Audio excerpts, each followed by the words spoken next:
Paris, late last week, the Justice Department moved to join a lawsuit against the city of Chicago that alleges it's failed to make crosswalks accessible to people who are blind, deafblind, or have low vision. The DOJ says the city is required to install accessible pedestrian signals that give audio or tactile cues that it's safe to cross the street. But according to the suit, Chicago has just 15 of those at its 2,700 intersections with visual crosswalk signals. Joining us to discuss the suit are Julie Tai, President and CEO of the Hadley Institute for the Blind and Visually Impaired, and Randall Schmidt, Clinical Professor of Law at the University of Chicago and the Director at the Mandel Legal Aid Clinic. We invited the city to join us tonight, but they declined. In a statement, the law department says, quote, while the city denies any violation of federal law, it does not oppose this intervention and looks forward to working with the DOJ to build upon the commitments and foundation it has already made in this area. Julie and Randy, thanks to both of you for joining us. So, Julie, what's the scale here in terms of people affected? How many people are affected by blindness and low vision? So, Brandis, it is primarily older adults who are impacted as a result of age-related eye disease, so macular degeneration, glaucoma, diabetic retinopathy. 10,000 people turn 65 every day. So the incidence of visual impairment, that is being legally blind, is increasing rapidly. And so I think an easy way to imagine it is that for every 3 older adults that in your life or on the street, 1 is likely to be legally blind. Okay. Randy, what are state and local governments required to provide as far as accessibility? Well, both the Rehabilitation Act of 1973 and the Americans with Disability Act from the 1990s require state and local governments to provide, in essence, that people with disabilities be treated equally. And in this context, what the law is being interpreted as requiring is equal access to information. So at these crosswalks, the walk, don't walk signs that we see are providing us with information, and people who are visually impaired are not having equal access to that information. Julie, what kinds of crosswalks can cities install for people who have vision issues or are deafblind? So there are different types. So for people who are visually impaired, there are audible signals. There are also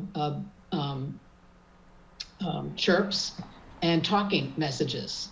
So you can actually say, you cannot cross right now between, Green Bay Road and Elm Street. So those are possible. And for the deaf-blind community, emerging technology for vibro-tactile surfaces, so an actual ability to feel when it is safe to cross. Randy, what could a lawsuit like this achieve?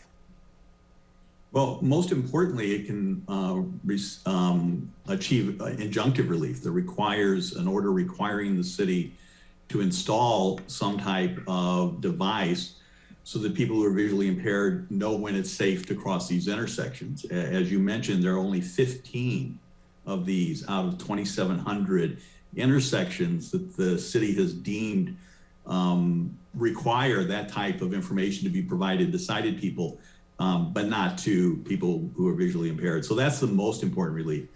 There's also the possibility of compensatory damages if the plaintiffs show that the city acted with, in essence, a deliberate indifference or intentionally is discriminating against those individuals. Julie, is it possible that, some people, fellow pedestrians maybe, are not quite aware of just how many people are affected by blindness or low vision problems? Not everyone uses a service dog or walks with a cane. Brandis, that's a really important point. It is largely an invisible disability. So obviously, if you see somebody with a white cane or a dog, that's a signal that they're visually impaired. But for low vision, for legal blindness, but with some degree of vision, you are not likely to know that the person next to you is struggling to see whether or not they can cross the street. Randy, how difficult can a discrimination case be to prove in this instance? Well, discrimination cases in general are always very difficult to prove. In this case, there are two things that suggest to me that the plaintiffs have a fairly decent case. First, just the sheer numbers, 15 out of 2,700. The city needs to explain why. They've known since 2006 they need to increase this, yet there are only 15 intersections that are protected. And secondly, the Department of Justice decision to intervene in this case.